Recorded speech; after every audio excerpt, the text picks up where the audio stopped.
குதம் புயம் எனும் வாசல் 2 வாசல் உண்டு. அந்த 3வது வாசலை திறக்கிறதுக்கு இந்த 2 வாசல் இது பயன்படும். அதனாலதான் உடுக்கைய காட்டுறார் சிவன். இவங்க என்ன பண்ணிட்டாங்க, உடுக்க அடிக்க ஆரம்பிக்கிறாங்க. ஆனா அது இல்ல, உனக்குள்ள அந்த குதம் புயம் 2 வாசல் உண்டு. அந்த வாசலை நீ எதை கொண்டு அடிக்கணும், உன்னோட மூச்சை கொண்டு அடிக்கணும். அப்போ என்ன பண்ணும், உனக்கு 3வது வாசல் திறக்க ஆரம்பிக்கும். அதனால தமிழ்ல ஆயுத எழுத்தை பயன்படுத்தினாங்க.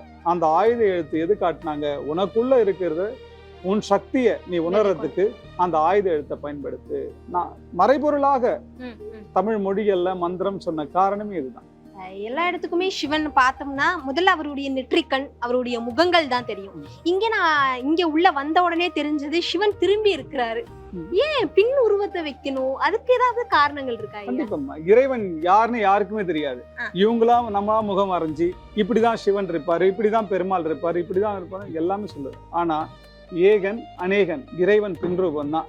அவரு உருவமற்றவர், நாம தான் உருவத்தை கொடுத்துருக்கோம். அதனாலதான் உள்ள இருக்க சிலை கூட பாருங்க, அந்த மகாசக்தி ஏகன் அநேகனா இருக்காரு. அவ்வளவுதான். நீ எதுவாக நினைக்கின்றாயோ பரம்பொருள் அதுவாக காட்சி அளிப்பார். அதெல்லாம் பின்பக்கமா காட்டியிருக்கோம்.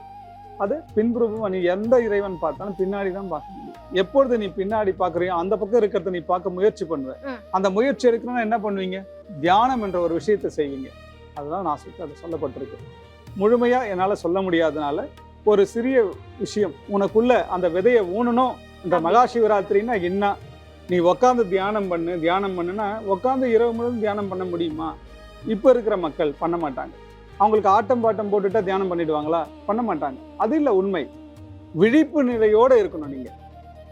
நீங்க படுத்துட்டாவது இரு, உக்காந்தாரு ஏதாவது இரு, விழிப்பு நிலையோட இரு. அதுதான் உனக்குள்ள இருக்க அந்த முச்சந்திரம் வேலை செய்யறதுக்கு வாய்ப்பு. அந்த கைலாச வாசலும் வைகுண்ட வாசல் உனக்குள்ள இருக்கு.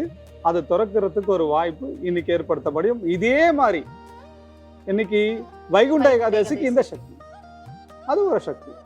ரெண்டுமே உனக்குள்ள அந்த குளிர்ச்சியும் வெப்பமும் ரெண்டும் உள்ளதான் இருக்கு.